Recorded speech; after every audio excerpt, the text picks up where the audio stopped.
Hello everyone, সবাই কেমন আছেন? আশা করছি সবাই খুব ভালো আছেন আর আমিও খুব ভালো আছি।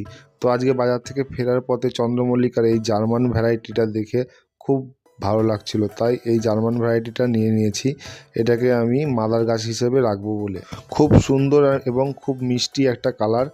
আর একটা কালার আমি নিয়েছি বন্ধুরা, এই স্পাইডার ভ্যারাইটি। এইটারও কালার খুব সুন্দর এবং খুব মিষ্টি।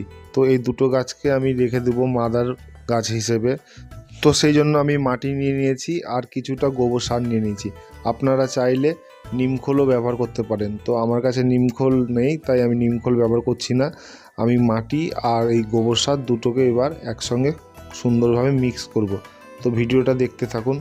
তো বন্ধুরা, এই দেখুন আমি মাটি আর এই গোবর সার এই দুটোকে খুব সুন্দর ভালোভাবে মিক্স করে নিব।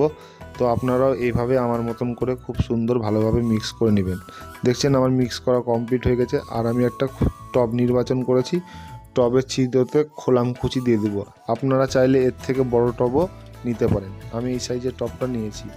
তো এবার গাছটাকে গুঁড়ো ব্যাগ থেকে বের করে ফেলেছি। দেখুন কত সুন্দর রুট ঝুলছে। এরপরে টবে আমি গাছটাকে বসিয়ে দিলাম। বসিয়ে দেওয়ার পরে টবের চারিদিকে এবার আমি মাটি দিয়ে ভরাট করে দেব। তো এইভাবে আমি আস্তে আস্তে মাটি দিয়ে খুব সুন্দরভাবে ভরাট করে দিলাম।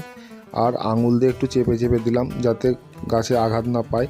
আর ছোট্ট একটা দেখতেই পেলেন পাটকাঠি টাইপের কিছু দেওয়া ছিল, ওরা দিয়ে রেখেছিল যাতে গাছটা হিলে না যায়। তো আমি যেহেতু গাছটা আবার কেটে দিব কুড়িগুলো ফুটে গেলেই,